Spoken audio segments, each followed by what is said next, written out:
जम्मू कश्मीर में हो रहे विधानसभा चुनावों में जहां पर नेशनल कॉन्फ्रेंस और कांग्रेस ने प्री पोल अलायंस किया है, तो वहीं पर बीजेपी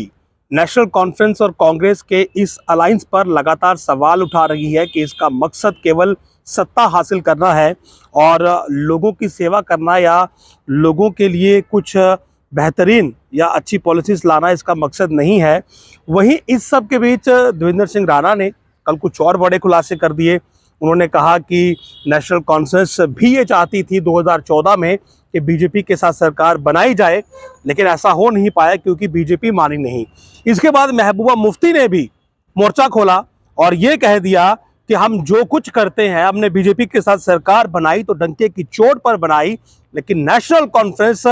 जो कुछ भी करती है चोरी चोरी करती है। इस पर एक जर्नलिस्ट ने उनसे एक सवाल पूछा कि इन दोनों के अलायंस पर आपका क्या कहना है, तो महबूबा मुफ्ती ने बड़े ही दिलचस्प अंदाज में एक गहरी बात कह डाली। उन्होंने कहा कि लद्दाख में भी इन दोनों पार्टियों ने अलायंस किया था और वहां पर क्या हुआ, वहां पर नेशनल कॉन्फ्रेंस ने एक इंडिपेंडेंट कैंडिडेट उतार दिया जो कि जीता और वो आज भी नेशनल कॉन्फ्रेंस का हिस्सा है। महबूबा मुफ्ती ने कहा कि ये सब एक फ्रेंडली कंटेस्ट हो रहा है और उन्होंने ये कहने की कोशिश की कि इस सब के पीछे मकसद केवल सत्ता है, पावर है और जनता जनार्दन का कोई भी मकसद या कोई भी भलाई जो है वो इस अलायंस के पीछे नहीं है। उनकी ये बात अगर आप थोड़ी समझने की कोशिश करें तो बड़ी दिलचस्प बात है, क्योंकि लद्दाख में जिस वक्त लोकसभा के चुनाव हुए थे तो वहां पर एक साझा उम्मीदवार उतारा गया था और वही उम्मीदवार बाद में इंडिपेंडेंट जीत कर आया, लेकिन क्योंकि उस समय कुछ रिफ्ट वहां पर हुए और रिफ्ट होने के बाद एनसी का जो यूनिट था उसने वो एनसी से अलग हो गया और एनसी से अलग होने के बाद उसने एक इंडिपेंडेंट जो कैंडिडेट था वो वहां पर उतारा था। और मैं आपको बता दूं कि हाजी हनीफा जान ये वो इंडिपेंडेंट कैंडिडेट था जो कि पहले वहां पर एनसी का डिस्ट्रिक्ट प्रेसिडेंट भी रह चुका है और वहां पर कुछ बुद्धिस्ट और मुस्लिम जो ग्रुप्स हैं उनमें कुछ इशू था और इसी के चलते कुछ रिफ्ट वहां पर हुआ था और एनसी की जो वहां पर यूनिट थी वो अलग हो गई थी और उसके बाद उन्होंने एक इंडिपेंडेंट कैंडिडेट जो था हाजी हनीफा जान उसने वहां पर कंटेस्ट किया था एज एन इंडिपेंडेंट कैंडिडेट और वो वहां पर जीत गया था। और जो कांग्रेस का कैंडिडेट था वो सेकंड पोजीशन पर रहा था, शेरिंग नामग्याल, और बीजेपी का जो कैंडिडेट था वो थर्ड पोजीशन पर रहा था। तो कुल मिलाकर महबूबा मुफ्ती ने यह कहने की कोशिश की कि लद्दाख में इन दोनों का उस समय क्योंकि वहां पर भी अलायंस था और अलायंस होते हुए भी नेशनल कॉन्फ्रेंस ने एक बड़ी ही चालाकी के साथ वहां पर एक इंडिपेंडेंट कैंडिडेट जो कि उन्हीं की पार्टी से था उसे जब कुछ रिफ्ट हुआ उनसे कहा कि आप हमारे पार्टी से आप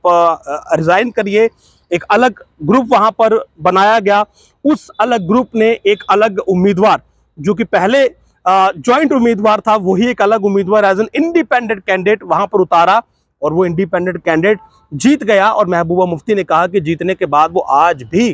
एनसी का ही हिस्सा है। तो महबूबा मुफ्ती ने शॉर्टली ये कहने की कोशिश की कि ये जो अलायंस है ये खाली छलावा है, ये खाली दिखावा है, इसका मकसद है सत्ता हासिल करनी और जनता जनार्दन का भला, इसमें कोई एजेंडा नहीं है। और जो भी आप अलायंस देख रहे हैं, सीट शेयरिंग देख रहे हैं, ये सब फ्रेंडली मुकाबले हैं। यानी कि जो पार्टी ये चाहती है कि उसका अगर कहीं पर वोट है तो वो अपना वोट अपनी ओर ही खींच रही है। यानी कि हर एक दल ये चाहता है कि उसका वोट बैंक अगर कहीं पर मजबूत है तो उसी का उम्मीदवार जीते। उसके लिए 19-20 की सभी जो गेमें हैं वो इस समय हो रही हैं। तो उन्होंने ये बड़े दिलचस्प अंदाज में कहा कि लद्दाख में भी अलायंस था, वहां पर एक इंडिपेंडेंट कैंडिडेट को उतारा गया और वो इंडिपेंडेंट कैंडिडेट पहले एनसी का था और उसके बाद वो जीता और दोबारा से एनसी का हिस्सा है। तो ये सारा का सारा फ्रेंडली कंटेस्ट है और इसके पीछे एक ही मकसद है, सत्ता हासिल करनी। तो कहीं ना कहीं अगर बीजेपी हमलावर थी और उसके बाद अब पीडीपी ने भी जो है वो आज ये कहा है कि ये सब अलायंस छलावा है, तो जाहिर सी बात है अगर कांग्रेस की बात करें जो कि एक नेशनल पार्टी है और उसने एनसी के साथ यहाँ पर प्री पोल अलायंस किया है, तो सबसे ज्यादा अगर किसी की छवि इसमें खराब होती है तो वो कांग्रेस की होती है, क्योंकि एक बड़ी पार्टी होकर एक रीजनल पार्टी के साथ उसने हाथ मिलाया है। और एक ऐसी पार्टी जिसे कि उमर अब्दुल्ला ये कहते हैं कि उसका वजूद नहीं है, वो पार्टी उठकर अब सवाल खड़े कर रही है कि आपने जो अलायंस बनाया है उस अलायंस का असल मकसद कुछ और है और आप सत्ता हासिल करना चाहते हैं। और एक्सपोजे के लिए उन्होंने कहा कि देवेंद्र सिंह राणा जो पहले एनसी में हुआ करते थे, उन्होंने तो सारी बातें खुद ही खोल दी कि नेशनल कॉन्फ्रेंस अंधेरे में जाकर जो है, चोरी छुपे जाकर जो है वो सरकार बनाने की कोशिशें करती है बिना किसी शर्त के। और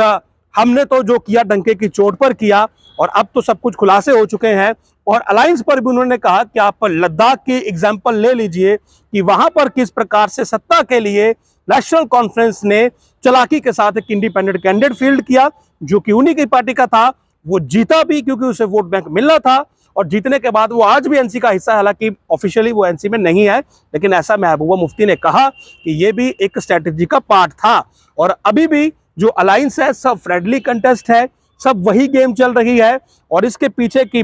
जो एक मंशा है वो है कुर्सी तक पहुंचना, सत्ता तक पहुंचना। इसके अलावा जनता जनार्दन के प्रति किसी की कोई भी गंभीरता नहीं है। तो सवाल कहीं ना कहीं इस सब के बीच कांग्रेस पर, क्योंकि वो राष्ट्रीय पार्टी है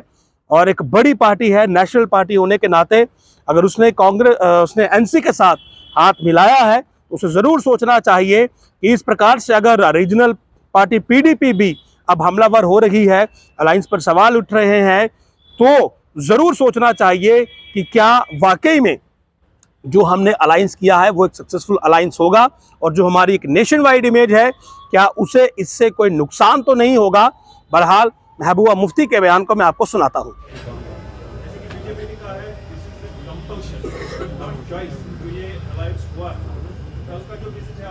अरे देखिए, ये तो मुझे नहीं मालूम कंपल्शन है ये क्या है, पर जहां जहां भी एनसी और कांग्रेस का अलायंस हुआ है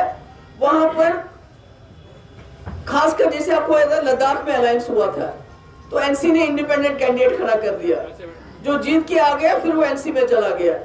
तो हर जगह वही फ्रेंडली फाइट हो रहा है। तो अलायंस, अरे देखिए, ये तो मुझे नहीं मालूम कंपल्शन है ये क्या है, पर जहां जहां भी एनसी और कांग्रेस का अलायंस हुआ है वहां पर, खासकर जैसे आपको याद है लद्दाख में अलायंस हुआ था तो एनसी ने इंडिपेंडेंट कैंडिडेट खड़ा कर दिया, जो जीत के आ गया फिर वो एनसी में चला गया। तो हर जगह वही फ्रेंडली फाइट हो रहा है। तो अलायंस, देखिए सबसे पहली बात यह है कि जब राम माधव और हमारी बातचीत चल रही थी मरकजी सरकार के साथ, बीजेपी के साथ नहीं, तो वो सब जानते थे, खुल के किया हमने, और हमने अपना एक एजेंडा लाया और उस एजेंडे को इम्प्लीमेंट किया। तो हम उमर साहब की तरह चुपके, ये तो देवेंद्र रैना जी तो आप कह रहे हैं, मगर आजाद साहब ने तो कहा ये रात को जाके मिलके आते हैं उनसे। हम कोई चीज चुपके नहीं करते हैं। राम माधव आए होंगे, हमारा उनके साथ कोई कांटेक्ट नहीं है और न शायद कांटेक्ट होगा।